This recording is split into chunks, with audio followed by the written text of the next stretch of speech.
बार बार meeting leave ना किया करें, फिर आपको ज्वाइन करें, फिर आपको ज्वाइन करें, यही काम है आप लोगों को सारा दिन।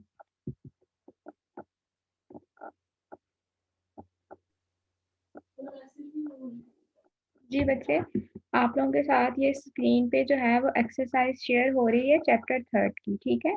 तो आज हमने जो चैप्टर 3 है उसकी एक्सरसाइज को सॉल्व करना है। न्यूमेरिकल्स मैंने आप लोगों को सॉल्व करवा दिए थे, कुछ एमसीक्यूज रह गए हुए हैं जो आपके पेपर में आते हैं, तो आपने क्या करना है कि इसको देख लेना है। आप सब स्टूडेंट भी अपनी बुक खोल लें, ठीक है। आप सब स्टूडेंट अपनी बुक खोल लें, साथ पेज नंबर 76 है एक्सरसाइज का, ठीक है। इसको खोल लें और हम करते हैं एक्सरसाइज स्टार्ट, ठीक है जी। एमसीक्यू नंबर 1 है, वो कहता है pressure remaining constant at which temperature the volume of gas will become twice of what is it is at 0 degree Celsius. कहता है कि हमने क्या करना है कि पहले जो टेम्परेचर था वो कितना था, 0 डिग्री सेल्सियस था। उसके बाद हमने क्या कहता है कि हमने क्या किया है, टेम्परेचर को क्या करना है, वॉल्यूम ट्वाइस हो गया, तो हमने देखना है कि टेम्परेचर कितना होगा, ठीक है। तो इसको देखने के लिए ऐसा है कि इसको सॉल्व करना है हम लोगों ने, तो सॉल्व कैसे करना है देखते हैं।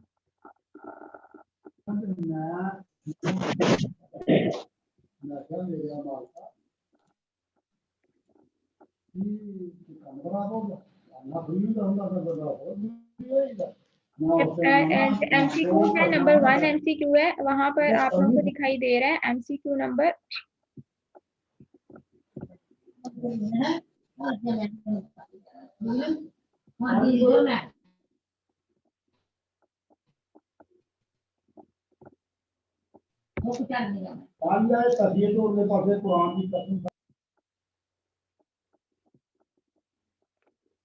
जी बच्चों, एमसीक्यू नंबर 1 है, वहां पर उसने क्या किया, वॉल्यूम दिया हुआ है, 2 वॉल्यूम दिए हुए हैं और हमने जो टेम्परेचर है वो निकालना है। तो अगर हम वॉल्यूम ए को V1 कह रहे हैं, तो हम कहते हैं कि लेट्स कंसीडर के वो जो वॉल्यूम है हमारे पास वो 1 डेसीमीटर क्यूब है, ठीक है। और जो दूसरा वॉल्यूम है वो क्या है, 2 डेसीमीटर क्यूब है। बच्चे बार बार मीटिंग को लेफ्ट ना किया करें, मैं बार बार आप लोगों को ज्वाइन नहीं करूंगी, समझ आ रही है बात की। तो जो टेम्परेचर है वो T1 दिया हुआ है, कितना दिया हुआ है, 0 डिग्री सेल्सियस। 0 डिग्री सेल्सियस का मतलब ये है कि 273 केल्विन। तो V1 over T1 is equal to V2 over T2 वाला फॉर्मूला लगाना है, तो हमारे पास जो आंसर आ जाएगा वो 546 केल्विन आ जाएगा, ठीक है। तो ये ऑप्शन बनता है सी, ऑप्शन बनता है। तो जो पहला एमसीक्यू है इसका ऑप्शन बनता है सी, 546 केल्विन जो है ये आंसर है, ठीक है। अब जो है सेकेंड एमसीक्यू है, वो कहता है number of molecules in 1 decimeter cube of water is close to. ये एमसीक्यू बहुत दफा सॉल्व करवाया है मैंने आप लोगों को। इसमें क्या करना है कि आपने सबसे पहले मोल्स निकालने हैं। मोल्स निकालने का फॉर्मूला ये है कि आपने गिवन मैस को मोलर मैस से क्या कर देना है, डिवाइड। अब जो मैस उसने दिया हुआ 1 डेसीमीटर क्यूब है, 1 डेसीमीटर का मतलब है 1 किलोग्राम। तो 1 किलोग्राम में 1000 ग्राम्स होंगे, तो 1000 को मोलर मैस से क्या कर दिया, डिवाइड। तो 18 से हमने इसको डिवाइड किया तो 55.5 या 55.6 आएगा। उसको हमने एवोगाड्रो से मल्टीप्लाई कर देना है, तो नंबर ऑफ मॉलिक्यूल्स आ जाएंगे। तो जो क्वेश्चन नंबर 2 है इसका आंसर बच्चों हमारे पास बनता है डी पार्ट, डी बनता है, ठीक है। सेकंड का जो आंसर है वो डी है, ठीक है। अब जो थर्ड वाला एमसीक्यू है वो कहता है which one of the following will have same number of molecules at HTP. ये एवोगाड्रोस का लॉ है, वो पूछ रहा है कि कहाँ पर नंबर ऑफ मॉलिक्यूल सेम होंगे। तो ये सीधी सी बात है, हमने देखा था कि जहां पर नंबर जो है वॉल्यूम इक्वल होगा वहां पर नंबर ऑफ मॉलिक्यूल्स भी क्या होंगे, सेम। तो आप यहाँ पर देख रहे हैं कि बीटा में 11.2 है और चार्ली में 44 ग्राम है, किसी में 28 है, वॉल्यूम सेम नहीं है। सिर्फ अल्फा ही ऑप्शन है जहां पर क्या है, वॉल्यूम सेम है, ठीक है। तो इसका जो थर्ड वाला है इसका आंसर क्या बनता है, अल्फा बनता है। 280 cubic centimetre of carbon dioxide and 280 cubic centimetre of N2O। तो थर्ड वाले का जो आंसर है वो अल्फा है। फिर फोर वाले एमसीक्यू पे आ जाए, कहता है if absolute temperature of a gas is double and the pressure is reduce to one half the volume will be. ये सामने मैंने आप लोगों के सॉल्व किया हुआ है कि वॉल्यूम जो है वो टेम्परेचर के डायरेक्टली प्रोपोर्शनल है, प्रेशर के इनवर्सली प्रोपोर्शनल है। तो वॉल्यूम जो है अगर टेम्परेचर को हम बढ़ा रहे हैं, कहते हैं वॉल्यूम जो है वो क्या हो गया, डबल हो गया, तो 2T हो जाएगा और प्रेशर हाफ हो गया। तो जब ये 2 ऊपर जाएगा तो 4 टाइम्स हो जाएगा। तो यहाँ पर जो आंसर है वो क्या आएगा इसका, फोर्थ वाले का आंसर आएगा इंक्रीज 4 टाइम्स। अब ये जो फिफ्थ वाला है, how should the conditions be change to prevent the volume of the given mass from expanding when the mass is increase. तो हम कैसे मास को इंक्रीज होने से बचा सकते हैं, टेम्परेचर बढ़ाएंगे तो मास बढ़ेगा, वॉल्यूम बढ़ जाएगा। तो इसका आंसर अल्फा होगा, टेम्परेचर को लोअर करने से और प्रेशर को बढ़ाने से एटम पास पास आएंगे और जो गैस का मास है वो इंक्रीज नहीं होगा। तो फिफ्थ वाले का आंसर अल्फा। 6 MCQ पे आ जाए तो कहता है मोलर वॉल्यूम जो है वो आपने बताना है कि कहाँ पर क्या होगा, मैक्सिमम होगा। ठीक है, the molar volume of carbon dioxide is maximum at. तो इसके लिए कहता है कि वहां पर मैक्सिमम होगा जहां पर क्या होगा, टेम्परेचर जो है वो हाई होगा और प्रेशर क्या होगा, लो। स्टैंडर्ड टेम्परेचर प्रेशर की बात की जाए तो वहां पर टेम्परेचर 25 डिग्री सेल्सियस होता है, लेकिन बी में 127 डिग्री है। तो जहाँ पर 127 डिग्री है वहाँ पर टेम्परेचर हाई है, बाकियों में टेम्परेचर बहुत लो है। तो वहाँ पर प्रेशर भी जो है वो बढ़ा हुआ है। तो यहाँ पर इसका आंसर क्या आएगा,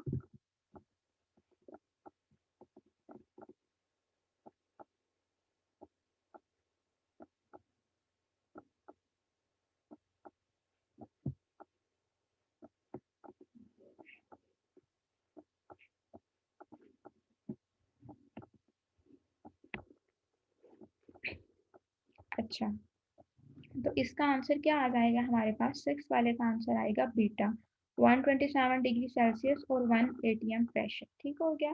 तो 6 MCQ का आंसर है बीटा। 7 MCQ पे आ जाए तो कहता है कि द ऑर्डर अब rate of diffusion of gases, तो हमने पढ़ा था कि जो रेट ऑफ डिफ्यूजन है वो रेट जो है वो डेंसिटी के क्या है, इन्वर्सली प्रोपोर्शनल। जितनी गैस की डेंसिटी ज्यादा होगी उतना ही उसका रेट क्या होगा, थोड़ा होगा। तो सबसे ज्यादा रेट उसका होगा जिसकी डेंसिटी सबसे कम होगी या जिसका मोलर मास क्या होगा, सबसे कम होगा। तो यहाँ पर अगर हम देखें तो मोलर मास जो है वो सबसे कम किसका है, अमोनिया का है, फिर कार्बन डाइऑक्साइड का है, फिर सल्फर डाइऑक्साइड का है और फिर क्लोरीन का। तो यहाँ पर 7 MCQ का आंसर क्या आएगा, बीटा आंसर आएगा।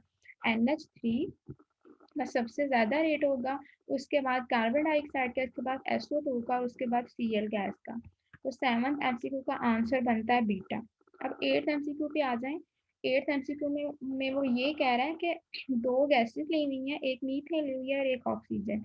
उसने कहा है कि इन दोनों गैसेस का जो मास है वो हमने क्या करना है, सपोज करना है कि इक्वल है। ठीक है, सबसे पहले हमने इसके मास को सपोज किया कि मीथेन का मास भी 32 कह दिया और ऑक्सीजन का भी क्या कह दिया, 32 सपोज किया हुआ है। तो हमने क्या करने हैं, इनके मोल्स निकालने हैं। मोल्स कैसे निकालने हैं, इनको इनके जो मोलर मास है उससे क्या कर देना, डिवाइड। मीथेन को हमने जब डिवाइड किया तो आंसर क्या आ गया, 2 मोल्स। ऑक्सीजन को जब डिवाइड किया तो आंसर क्या आ गया, 1 मोल। अब हमने क्या निकाल लिया, मोल फ्रैक्शन निकाल लिया है, किसकी निकाल लिया, ऑक्सीजन की। ऑक्सीजन का 1 मोल है और जो टोटल नंबर ऑफ मोल है वो कितने हैं, 2 + 1 3, तो 1/3 आ जाएगा टोटल मोल्स। तो इसका जो आंसर है 8 वाले MCQ का वो क्या आएगा, 1/3। अब अगर 9 MCQ की बात की जाए तो ये आपके सिलेबस में नहीं है, स्मार्ट सिलेबस में। इसका वैसे जो आंसर है वो डेल्टा है। Gases deviate from ideal behaviour at high temperature at high pressure. Which one of the following correct for non-ideality? At high pressure the intermolecular forces become significant. Hand raise ना करें, अभी आप लोगों को मैं अनम्यूट करती हूँ तो फिर सवाल पूछ लेना, अभी जो एक्सरसाइज करवा रही हूँ उसको सुन लें। तो इसका आंसर क्या होगा, 9th वाले का डेल्टा ऑप्शन है। अब जो डेविएशन है, कहते थे deviation of gas from ideal behaviour, ये भी आपके सिलेबस का पार्ट नहीं है क्योंकि इसको हमने नहीं पढ़ा था और ये स्मार्ट सिलेबस में नहीं है। तो इसका वैसे आंसर क्या होगा, लो टेम्परेचर है और हाई प्रेशर, यहाँ पर जो है वहां पर गैस ज्यादा डेविएट करेगी। तो इसका आंसर 10 वाले का आंसर अल्फा है, -10 डिग्री और 5 ATM प्रेशर। ज्यादा लो टेम्परेचर है और उतना ही लो क्या है, प्रेशर। अब 11th वाला भी आपका पार्ट नहीं है, real gas obeying van der Waals equation with resembles ideal gas if.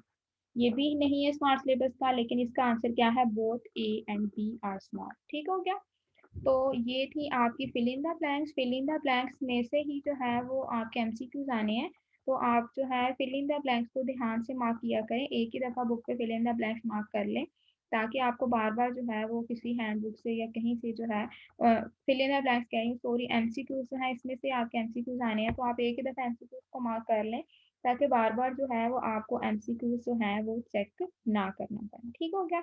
अब अगर फिल इन द ब्लैंक्स पे आ जाएँ, तो फिल इन द ब्लैंक्स में भी आपने जो है फिल इन द ब्लैंक्स में से आती तो नहीं है पेपर में, इसका इतना पार्ट नहीं होता, जो है हमारे पास जो एमसीक्यूज़ हैं वही पेपर में आते हैं, लेकिन फिर भी फिल इन द ब्लैंक्स जो है वो आप एक दफ़ा देख लें, ताकि जो हमारी चीज़ें हैं वो क्या हो जाएंगी।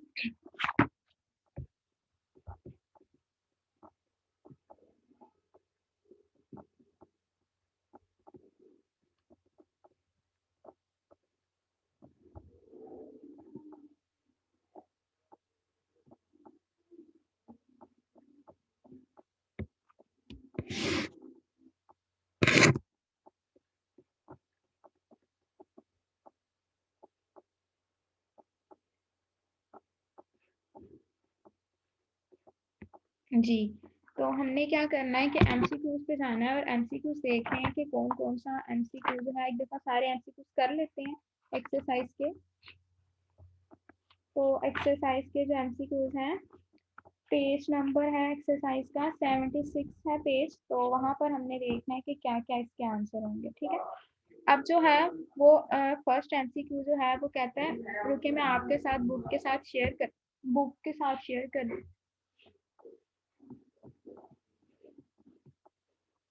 बुक खोल ले अपना page, fill in the blanks वाला, fill in the blanks question number 2।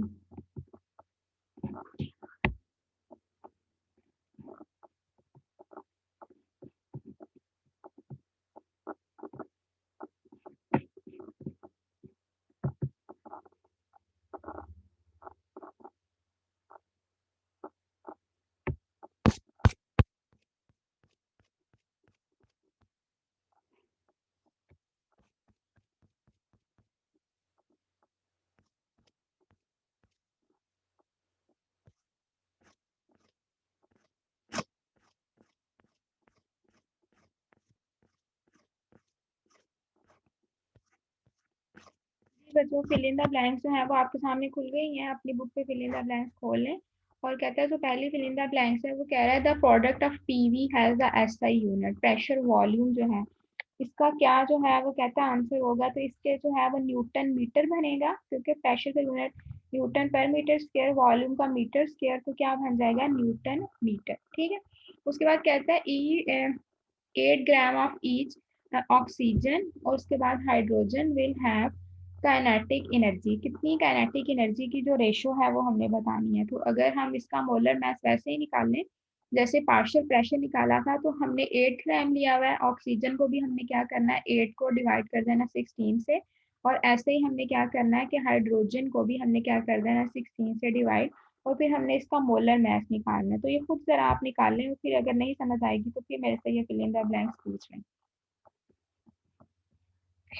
अच्छा, इसके अलावा जो है बच्चे, ये जो आप लोग स्क्रीन पे कर रहे हो ना, मैंने आपको मीटिंग से निकाल देना, मैं लास्ट टाइम कह रही हूँ। वॉइस मैं आप लोगों को मीटिंग से निकाल दूंगी, मैं आपको ये वार्निंग लास्ट टाइम दे रही हूँ।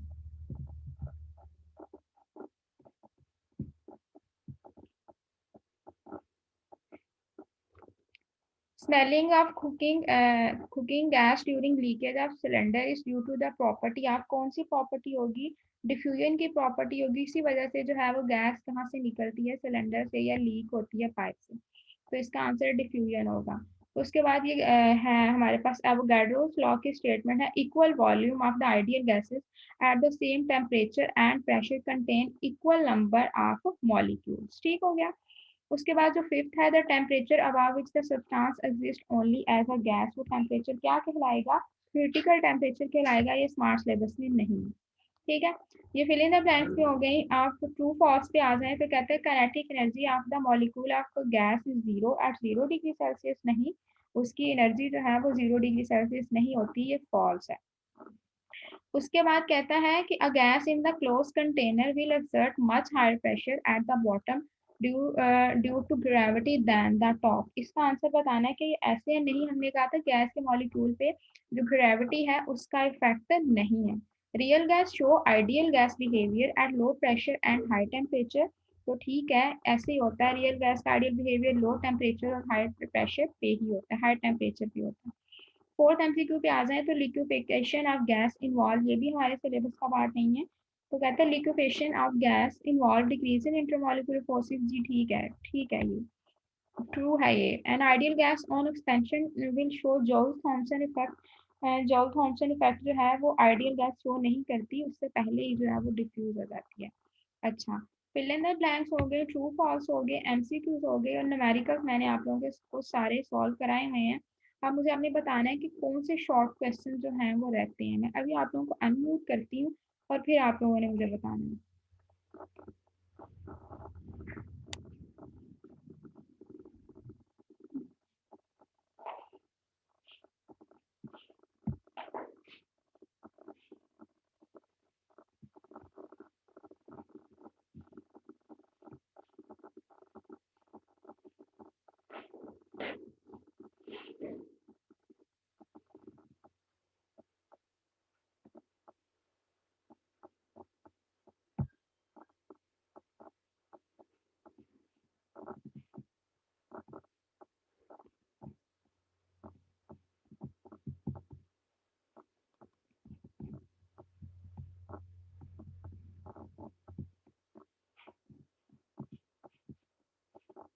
जी बॉयज, आप जो है वो क्वेश्चन पूछ सकते हैं। अब जरा मुझे स्क्रीन पे लाइन लगा के दिखाओ, लगाता कौन? टीचर सेकंड वाला ट्रू है या फॉल्स है? जी बच्चे, सेकंड वाला ट्रू है या false? A gas in a close container वाला यही बन रहा है। सेकंड वाला एमसीक्यू की बात कर रहे हैं, ट्रू फॉल्स की बात कर रहे हैं? ट्रू फॉल्स सेकंड वाला A gas यही in है ये। a closed container will exert much higher pressure at the bottom due to gravity than at the top। हमने पढ़ा था कि जो गैस है उसका ग्रेविटी का उस पर कोई इफेक्ट नहीं होता, क्योंकि उसकी जो मोशन होती है आपस में, उसका ज्यादा इफेक्ट होता है। तो ग्रेविटी का गैस के मॉलिक्यूल पे इफेक्ट होगा ही नहीं, तो ये फॉल्स है, फॉल्स स्टेटमेंट है।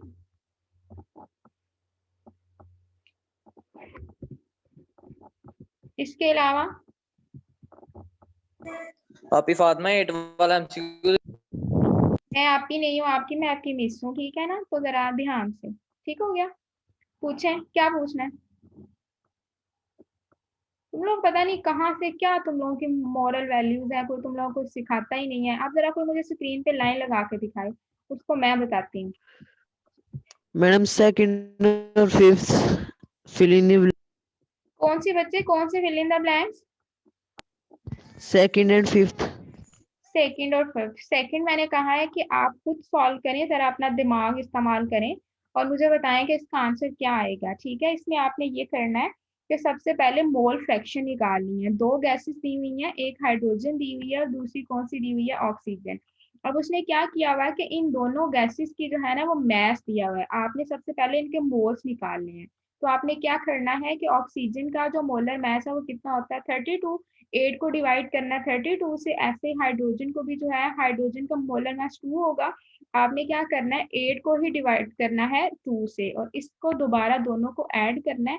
फिर जो मोल फ्रैक्शन वाला फॉर्मूला था P X is equal to P X T naught, वो फॉर्मूला लगा के फिर आंसर बताना। ये सारा सॉल्व करें खुद और फिर मेरे से पूछें। इसके अलावा कौन सी फिल इन द ब्लैंक्स थी?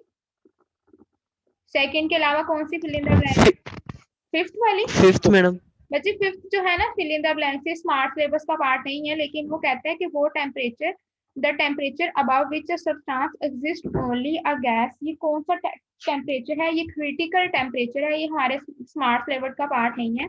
और ये फिल इन द ब्लैंक से मुझे लगता है आपके स्मार्ट सिलेबस में नहीं है, क्योंकि ये टॉपिक हमारे स्मार्ट सिलेबस में नहीं है। इसका वैसे जो आंसर है वो क्रिटिकल टेम्परेचर आंसर है। और किसी बच्चे का सवाल मुझे बताएं, इसके अलावा कौन कौन से एक्सरसाइज के क्वेश्चंस रह गए? न्यूमेरिकल सारे हो गए थे? न्यूमेरिकल सारे हो गए थे? Yes. 12 short. 12th short. 12th short कौन सा है, देखते हैं अभी।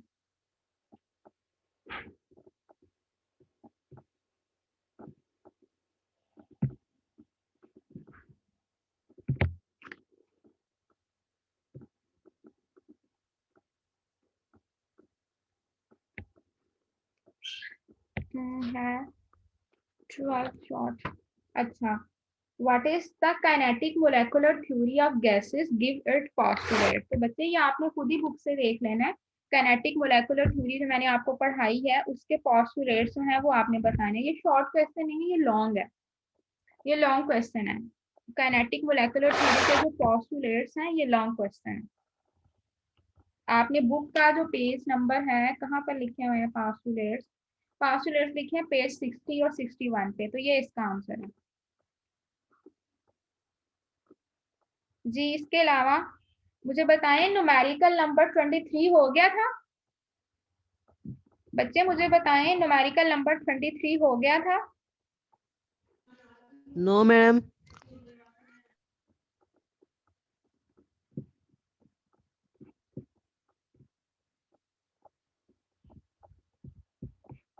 अच्छा, नहीं हुआ था।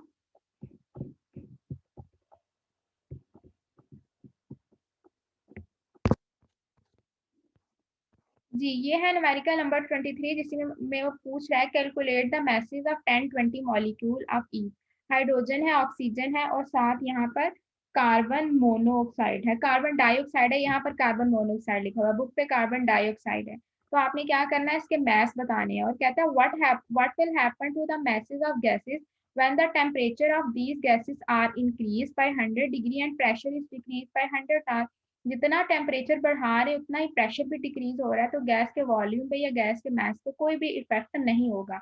अब जो काम रह गया वो आपने क्या करना है, इसके मास को निकालना है। तो कैसे निकालना है अभी बताती हूँ।